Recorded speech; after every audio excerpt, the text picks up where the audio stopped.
Ladies and gentlemen, with the election only 2 days away, we cannot stress the importance of your exercising your individual franchise to vote. And with this... Keep it up, Tom. You're doing great. Pull that caterpillar right off your upper lip. And with this in mind, we give you the next President of the United States, our own Patrick Layton Paulsen.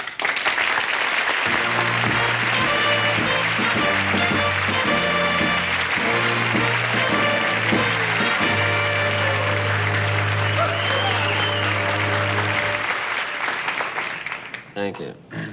In a few days, the voters will go to the polls and elect a man to ruin the country. I mean, run the country. All the other candidates are making 11th hour appeals seeking a convincing mandate from the people. And the people are making 11th hour appeals for a convincing candidate.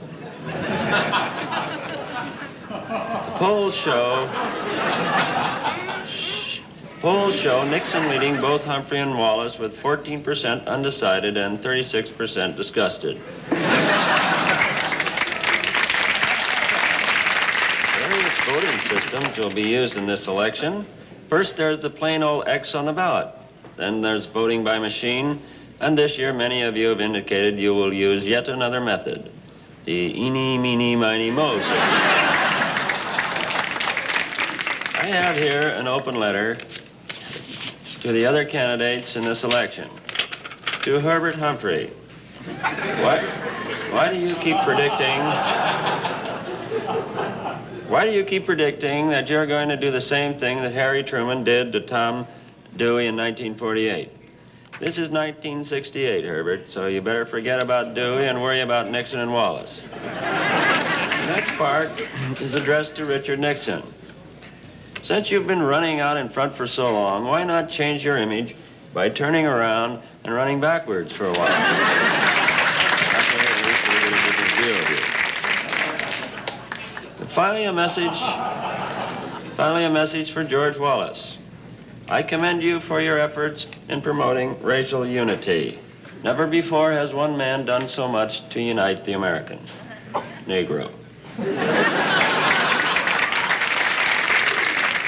With the election only 2 days off, this, of course, is my last chance to talk to you straight as a person rather than a performer, and to tell you how I really feel.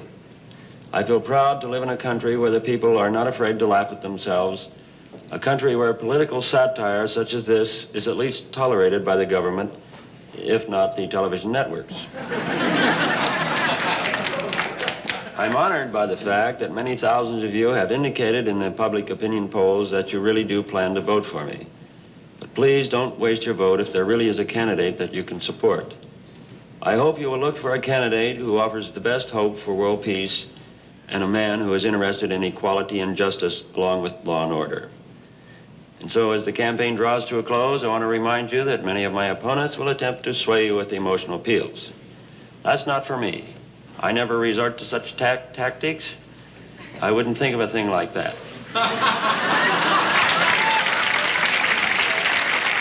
Let's stick to the issues in this campaign without benefit of emotionalism. Pay no attention to my distinguished war record. I want you to disregard the fact that I've invested my life savings in this campaign. And that the entire future of my poor family hangs on the outcome. Please do not be influenced by the fact that I've never won anything before, that I've never held any high office like my opponents, and that I need to win so that my kids can have a daddy they can be proud of. Forget all that and look at me as a symbol. I know that people realize my campaign is just a joke. They really don't want me to become president. So look me in the eye and tell me you won't waste your vote on me, America. The important thing...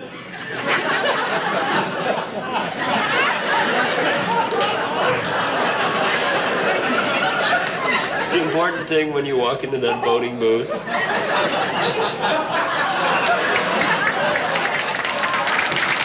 select your president is to forget the emotionalism and the flag waving.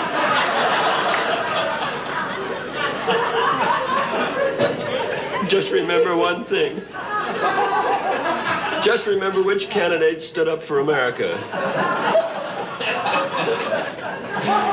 So it's your decision now. I won't try to make it for you. And God bless America.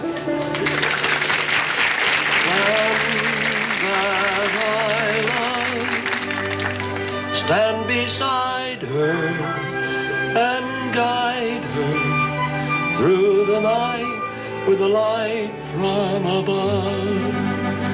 From the mountains to the prairies, to the ocean, white with foam.